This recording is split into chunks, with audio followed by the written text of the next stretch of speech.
Hello folks, Jordan with the Young Turks and TYT Politics, live from my apartment in New York City. Hope you're having a good day. It is quite the time in American politics. As you know, the healthcare law, Trumpcare, seems to have died a very quick death yesterday. There were some senators who came out, Republican senators, saying they would not vote for it. And then Mitch McConnell said, we're going to put it forward just as a repeal. And then more senators came out saying, we will not vote if there's only a repeal vote, not to replace it. So it seems like right now, for lack of trying, not for lack of trying, there won't be any Senate bill that actually passes for Trump to sign, even though Trump is trying to meet with senators and grease elbows and all this business.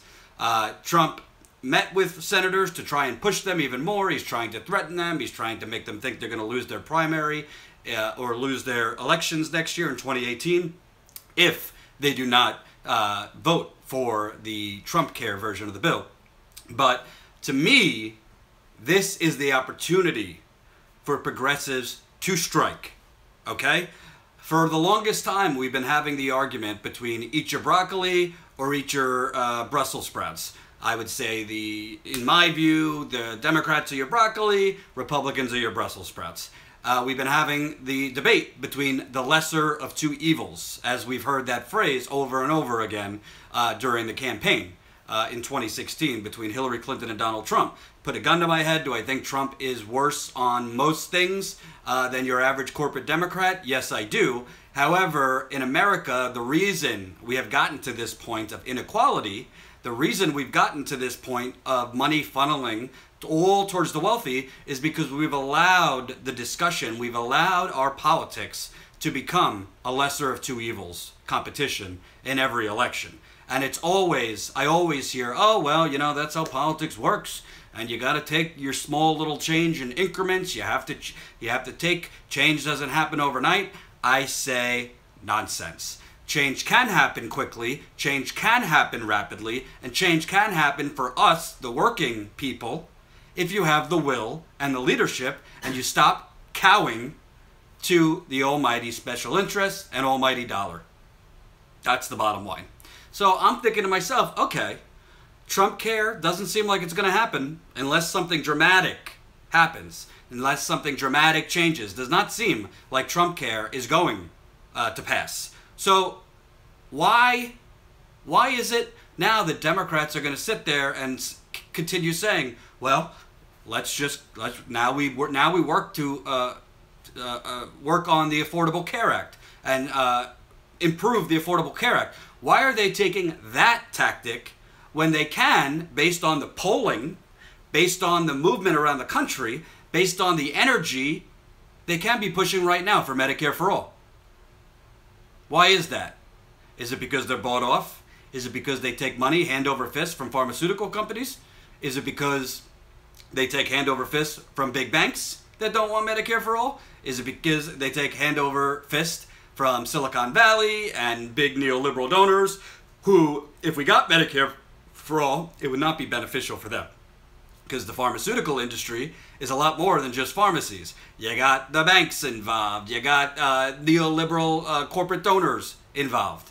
It's all one slush fund. That's why they are not, with this, any objective political analyst would say the energy and the movement is right now for Medicare for all. So why aren't they doing it? I just told you why. So I said to myself, you know what? Trumpcare seems to be dead. I don't want to dance and you know, wave my pom-poms because it can be resurrected. But right now it seems like it's dead. And we know that the corporate Democrats, Chuck Schumer, Nancy Pelosi, Steny Hoyer, Cory Booker, I would put Kamala Harris, the California senator, in that bucket. They are now going to say, all right, well, let's work with now the Republicans can work with us to improve Obamacare. Listen, is Obamacare better than Trumpcare? You're stupid if you don't say yes to that. That's just stupidity. Obamacare is not perfect, but it's way better than Trumpcare. But why should we continue to settle? Why should we continue to settle for a Band-Aid approach to healthcare? Obamacare is a kiss, a wet kiss to the big pharmaceutical companies. It's a big wet kiss to insurance companies. It has not covered the entirety of America. It has not made health insurance affordable for majority of people. I have high deductibles. I'm sure you have high deductibles if you have Obamacare. So what are progressives to do? We know what Bernie Sanders is going to do. When I was at his Kentucky rally a week and a half ago in Covington, Kentucky, Bernie said, right now we're focused on defeating Trumpcare, and after that, we're going to, right after we defeat it, I'm going to put forth a Medicare for All bill into Congress. I definitely hope and I definitely expect Bernie to do that. I reached out before I went live to Roseanne DeMoro. She's the executive director of the National Nurses United. So I asked her the same question that I'm posing to you. What should progressives do? What should, whether it's Bernie Sanders, Tulsi Gabbard, Elizabeth Warren, if you still want to put her in that bucket, isn't it time now for progressives to seize this opportunity? Roseanne DeMoro said to me, quote, they should move from, quote, resist to insist on Medicare for all. This is a no-brainer. We have tried market-based approaches that have failed with the exception of Medicare. And tinkering with the system is not going to heal it. Progressives should make single-payer a litmus test. I want to read that one more time. Roseanne DeMoro, Executive Director, National Nurses United. They should move from resist to insist on Medicare for all. This is a no-brainer. We have tried market-based approaches that have failed with the exception of Medicare. And tinkering with the system is not going to heal it. Progressives should make single-payer a litmus test. And to that I say, can I get a hallelujah if you're a religious woman or man? Can I get a hallelujah? And if you're an atheist, fist. This is the time to make Medicare for all a litmus test. This is the time, whether you are Tim Canova running again in Florida, whether you're Anthony Clark running in Illinois, whatever, whether you're a Justice Democrat, a Green Party, just whomever is running as a progressive against corporate Democrat establishment shills, this should be the #1 issue in your campaign, if you ask Jordan Sheridan. Because Medicare for all is not just about the health insurance. It is about common sense, and it is about debunking this market-based approach for healthcare. If progressives run with Medicare for all as their litmus test, if they put the pressure, I'm talking to the progressives who are going to run against Claire McCaskill in Missouri. I'm talking to the progressives who are going to run against Kirsten Gillibrand in New York. I'm talking to the progressives who are going to run against John Tester in Montana. I'm talking to the progressives who are going to run against Joe Manchin in West Virginia. I could go on. 46% of Republicans in the latest poll, 46% of Republicans are for Medicare for all. You don't think we could get that over 50% by 2018? So this is not about whether it would pass. It is not going to pass under President Trump. Period. Full stop. It's not going to pass under President Trump. But this is about changing the narrative in the United States. This is about forcing the corporate media, which I'll get to in a minute. The second chapter of my book, Corporate Con Job, out today. I just released it. I'll tell you how to download after this. This is about forcing the corporate media to have the discussion about Medicare for all. Sure, they will do their propaganda. They will do their distorted facts. They'll point to it's going to cost $32 trillion, which I just saw on CNN last week. Total fake number, not true. But right now, the resistance was at the Republican town halls, attacking Republican congressmen and senators for trying to repeal Obamacare and push this social Darwinistic, horrible plan that Trump and Paul Ryan and Mitch McConnell were pushing. Now's the time to put the pressure on the corporate Democrats. I'm a journalist. I'm not going to tell you what to do, but it's pretty easy to find where Chuck Schumer's office is. It's pretty easy to find where Kirsten Gillibrand's office is. It's pretty easy to find where Kamala Harris's office is. Pretty easy to find where Nancy Pelosi's office. Pretty easy to find. Actually, Elizabeth Warren has come out for single payer, so credit to her. But now is the time to put these people, these politicians who claim to be for the working people, Time to put them on the clock. Time to get them to explain why they are not hopping on board with Bernie Sanders. Time to ask them why they are not pushing something that has 46% approval among Republicans.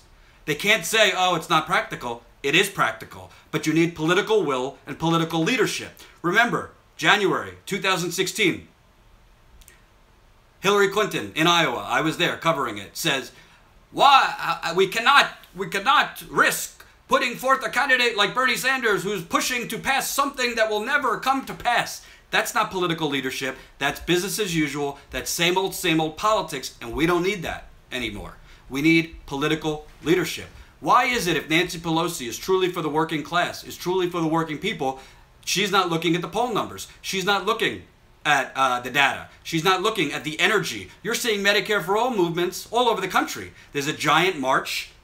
There's a giant march happening, actually, I believe, this Saturday. I'll get you the details. Medicare for All March in Washington, D.C. Medicare for All March, D.C. I'll post it on my Facebook. There is energy and momentum and movement for Medicare for All, and now you have the data and the proof to point to Republicans should be pushing for this. Because let me tell you, when I went out covering the campaign, Bernie and Trump was talking about we need everybody covered. That was very popular among his Republican supporters. Trump was the one saying we need something that is going to be good for everybody. And let me tell you, do you know how many Medicare for All March Monday in Chicago? Thanks, Nick.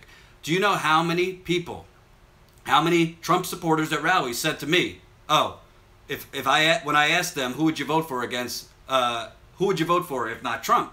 I was expecting Ted Cruz or Ben Carson or one of these lunatics." They said Bernie Sanders. So this is not just a progressive thing. There are a lot more conservatives for Medicare for all. Maybe they don't like the name, but they're for health insurance for them and everybody else, controlled by the government, if it means their deductibles go down, if it means their pre-existing conditions are covered, if it means that finally, they could have some stability in terms of health insurance. So don't let these people lie to you. Don't let the corporate media lie to you, because that is what they're doing, folks. They are lying to you. They are lying to you. And what Roseanne DeMoro, executive director of National Nurses United, said to me is true. We have tried market-based approaches that have failed. Obamacare is a market care solution. Now, is it a total failure? No. But are 30 million people still uninsured? Yes. Are millions more underinsured? Yes. Look at the girl I just interviewed in Kentucky. Her name was Paula.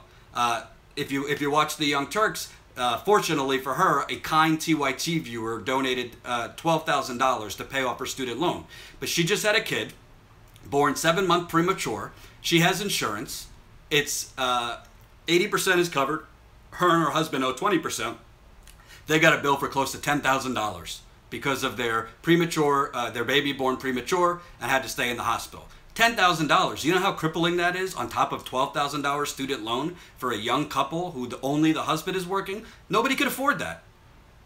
That's why Medicare for All, by the way, it's not an entitlement, as we would pay more in taxes to get Medicare for All. But it would all even out because our deductibles would go away and our high copays would go away. All that stuff would go away. So when Roseanne DeMoro says progressives should make single payer a litmus test, I say the candidates should start making it a litmus test right now. I say activists, I'm not going to tell you what to do, but find out. If you want to be active, it's publicly available where these senators, where these congressmen, where their offices are. Peaceful demonstration if you choose to do that. So that's the deal. This is the time. My bill was about $350,000 for my premature baby. That's unbelievable, Alex. $350,000 bill for a premature baby. And America is a shining city on the hill. America, you could make it if you try and have a good idea. No, you can't. And John Idarola on the Young Turks had a good point. So when Republicans say we're about freedom, how free are you? How free are you if you're buried in debt? So let the neoliberal establishment attack me. Oh, Jordan and your purity test. You're damn right. I do have a purity test. It's called sanity. It's called look at the data. And it's called read the tea leaves. The energy is for Medicare for all now. And as I end, I want to tell all of you, if you've been paying attention, if you've not, I'm working on a book about my experience covering the campaign. It's called Corporate Con Job, How Mainstream Media Aids the Oligarchy. I've released chapter 1. I've released the introduction, chapter 1, and today I released chapter 2. I'll give you a little screenshot. It's on this buffoon covering his campaign. The title of chapter 2 is How the Corporate Media Welfare Industrial Complex Delivered President Trump. It was a challenge. It definitely was a challenge to write a chapter that I thought would be interesting to you folks about Trump, because I personally don't love hearing or reading about Trump. It's everywhere. It's been that way for 2 years, and I wanted to make it interesting. I think I have. I explain how decisions actually by Bill Clinton in the 1990s, deregulating the media industry, directly set the conditions for someone like Trump to rise. I also explain some of the behind the scenes covering the Trump campaign on the campaign trail. I talk about how they gave Trump endless coverage. They showed his empty podiums while ignoring Bernie Sanders. A lot of it is behind the scenes stuff you wouldn't know. It's probably an easy read. I think it's about 45 to 50 pages. You could download it on your phone, on your desktop, Kindle, all that stuff. I hope you'll go to corporateconjob.com. That's corporateconjob.com. You could download chapter 2. If you choose, there's a donate tab. I am making this free for everybody, so it's really donate what you can. You could do it through PayPal or Patreon. I too have debt, so I'm trying to make some money from this book. So I appreciate all you guys going to corporateconjob.com. And by the way, in 1 hour and 5 minutes, are you ready? Are you ready? Right here, youtube.com/TYTpolitics. Emma, myself, and Andrew will be live here in this apartment for an hour talking politics. That's Emma, Andrew, and I, 1 hour from now on this station. Be here or be square.